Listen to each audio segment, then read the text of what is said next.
this is the space in the body through which life descends into the fetus. So this is the brahmrandhra. If dimensions beyond the physical become a constantly active process, some of you might have felt this in your Shambhavi. You got an antenna on your head, which is giving you a certain perspective of life.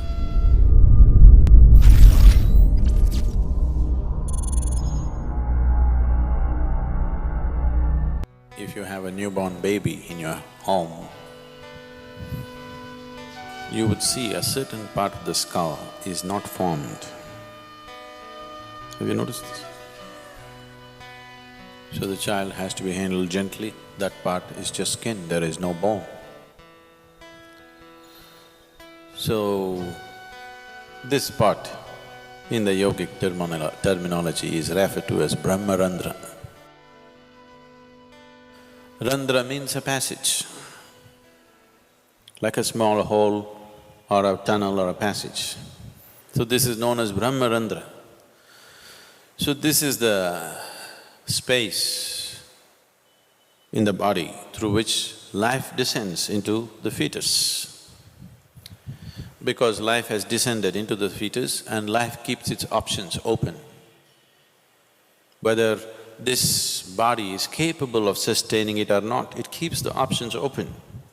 That much awareness is there in the life process, so it keeps that trapdoor open till the last minute. It wants to keep it open just in case it finds the body unsuitable for its existence, it will leave. And it does not want to leave from any other passage in the body, it wants to leave the way it came. A good guest always comes through the front door and goes out through the front door. If he comes through the front door and goes out through the back door, that means your house is swept clean. So, he wants to go out to the same door, so he keeps it open till the last minute, he wants to keep his choices.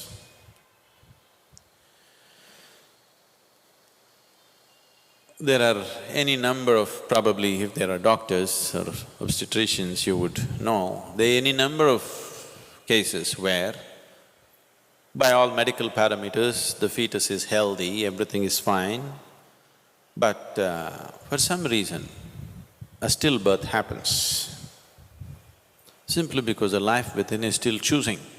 If it finds a wrong kind of body is happening, life has its own karmic substance and the fetus has the karma of the parents.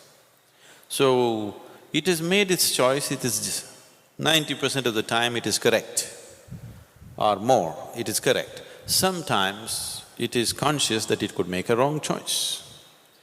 So this is the reason why during pregnancy, so many precautions were taken to create a different kind of atmosphere around a woman who is pregnant. We are giving that up now, a woman goes to work, she sits in the cinema, she goes all over the place. Such a thing is not maintained anymore. This was done just hoping something better than who both of you are comes into your womb. You know what I'm saying?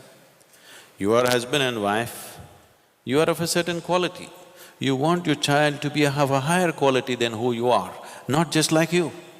Someone better than you should come into your womb, so that for that sake, even a husband was not allowed to see a woman beyond a certain stage of pregnancy, because she is to be kept in a certain state of comfort and well-being, with a certain type of thought, with a certain type of atmosphere, trying to please her system in all ways, right kind of incense, right kind of sounds, right kind of mantras, right kind of food, everything, so that her body is in a state that it welcomes the right kind of being.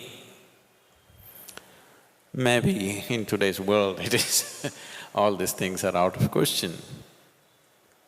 So if a being enters into this particular fetus and finds it unsuitable as it evolves to become a baby, then it leaves. That is why one door is kept open. So this is the brahmrandhra.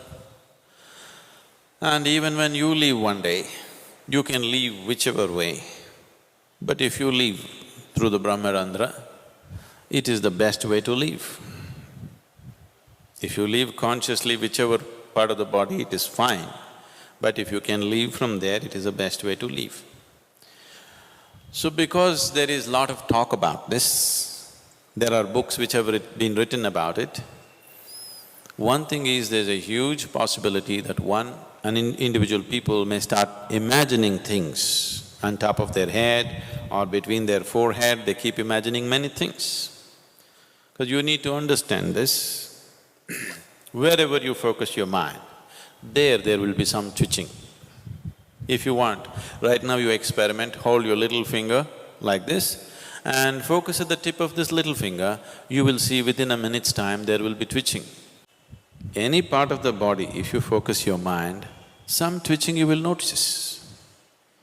So that is not to be mistaken as some other great process happening within you. Or of course, there are physiological twitches and twists happening here and there. Once in a while it happens to you, you're sleeping, some part of the body, little bit of twitch and this and that. Especially if you're very nervous, it could happen to you quite often. If you're at ease, it may not happen. If you're in a little bit of tension or stress, it could happen to you in different parts. So that is not to be mistaken either. I don't know if I should say this, because if I say this, you may start imagining all kinds of things. If you become meditative, now that you are becoming, as you do Shambhavi, I shouldn't say this, it'll lead to all kinds of things. Because people have a very wild imagination. I always avoid telling them anything which is not in their experience, because they will start imagining all kinds of things. Anyway, if you don't do this to yourself, it's not necessary. If I hold my hand above my brahmrandhra, even up to 4 feet above, if you hold it, you will see a clear feeling in your hand, which is always in the form of something like an 8.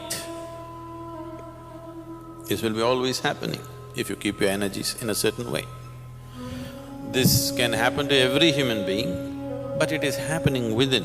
It doesn't extend itself beyond, because the final 2 chakras out of the 114 chakras that are there in the system, 2 chakras are outside the body.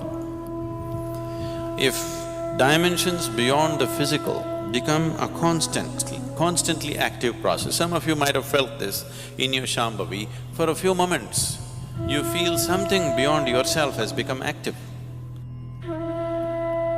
So if a dimension beyond your physicality becomes a continuously active process within you, then after some time, these 2 chakras which are dormant and outside the body become active. If they become active, there is you got an antenna on your head. You seen a police antenna? You got an antenna on your head, which is giving you a certain perspective of life.